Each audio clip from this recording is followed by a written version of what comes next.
Hello viewers, তোমরা সবাই কেমন আছো? আশা করি ভালো আছো। আজকে আমি তোমাদের সাথে আলোচনা করতে চলেছি পশ্চিমবঙ্গের স্কুল শিক্ষা সার্ভিসের জন্য যে নতুন সিলেবাস দেওয়া হয়েছে তোমাদের 2025-এর, সেখানে জিওগ্রাফি সিলেবাস অর্থাৎ ভূগোল যে যা তোমাদের করতে হবে নবম এবং দশম শ্রেণীর জন্য, তো সেটাই আমি তোমাদের সাথে আজকে আলোচনা করব। প্রথমে দেখো, যেটা তোমাদের দেওয়া হয়েছে পিডিএফের মধ্যে, তো সেখানের মধ্যে পিডিএফটাই পুরোপুরি সব ইংরেজিতে লেখা আছে। তো আমি দেখো পরপর তোমাদের বাংলায় বলে দেবো, তার আগে আমি পুরোটা ইংরেজিতে তোমাদের এখানে ছবিটা এখানে দিয়ে দিয়েছি। তো তোমরা দেখো এবং পরপর শোনো, আমি প্রথমেই থেকে এখানে বাংলায় বলে যাচ্ছি। প্রথমে দেখো, 1 নম্বরে করতে হবে ভূ টেকটোনিক্স। এখানে কি আছে?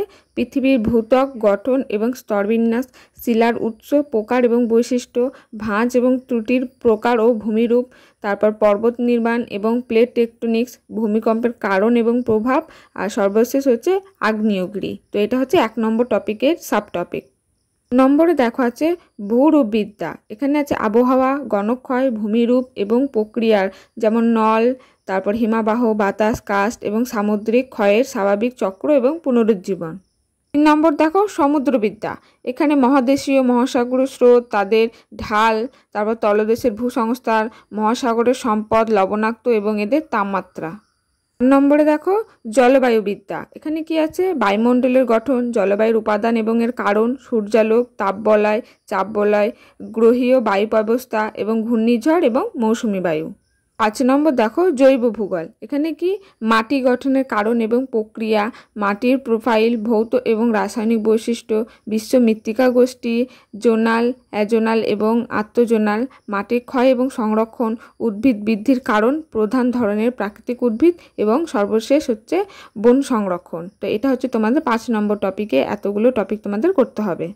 নম্বরে দেখো পরিবেশগত ভূগোল। এখানে কি করতে হবে? বাস্তুতন্ত্র, এর নীতি, উপাদান, শক্তি প্রবাহ, খাদ্য শৃঙ্খল, খাদ্য জল এবং জৈব ভূ রাসায়নিক চক্র, পরিবেশগত অবক্ষয় এবং সংরক্ষণ, প্রাকৃতিক পরিবেশের অর্থ, মানুষ পরিবেশের সম্পর্ক, প্রাকৃতিক অঞ্চল এবং মানব জীবন, অর্থনীতি এবং সমাজের পরিবেশগত অভিযোজন। 7 নম্বর আছে দেখো অর্থনৈতিক সম্পদ, শ্রেণীবিভাগ এবং তাৎপর্য, সম্পদ ব্যবহারের কার্যকলাপের উপাদান কি হবে? কাঠ কাটা, দুগ্ধ খামার, মাছ ধরা, খনি, বিদ্যুৎ উৎপাদন, কৃষি এবং শিল্প। 8 নম্বর আছে দেখো মানব সম্পদ, জনসংখ্যা বৃদ্ধি, বন্টন, বয়স, লিঙ্গ গঠন, অভিবাসন, পেশাগত গঠন, আর উন্নত এবং উন্নয়নশীল দেশগুলির মধ্যে তুলনা। 9 নম্বর হচ্ছে দেখো ভারতের আঞ্চলিক ভূগোল। কি আছে? ত্রাণ, নিষ্কাশন, জলবায়ু, মাটি, বনসম্পদ, বিদ্যুৎ সম্পদ, খনিজ সম্পদ, সেচ, কৃষি শিল্প, জনসংখ্যা, বাণিজ্য ও পরিবহন। ভারতের আঞ্চলিক বিভাগের বিভিন্ন ভিত্তি ভৌত ও অর্থনৈতিক দিক থেকে। তারপরে 10 নম্বর টপিক দেখো পরিসংখ্যানগত এবং মানচিত্রাঙ্কন কৌশল, মানে মানচিত্রের যে বিভিন্ন কৌশল সেটা। কি স্কেল, প্রতিনিধিত্বের মানচিত্রাঙ্কন কৌশল, ভূপ্রকৃতির মানচিত্র, মানচিত্রের প্রক্ষেপণ আর পরিসংখ্যানগত কৌশল। এই 10টা টপিক হচ্ছে নবম ও দশম শ্রেণীর SLST 2025-এর ভূগোল সিলেবাস। তো তোমরা ভালো করে দেখে নিও, আর যদি কোনো সমস্যা থাকে আমাকে কমেন্টে জানিও। আর ভিডিও ভালো লাগে একটি লাইক করে দিও, চ্যানেলে নতুন হয়ে তাহলে চ্যানেলটিকে সাবস্ক্রাইব করে পাশে থেকো।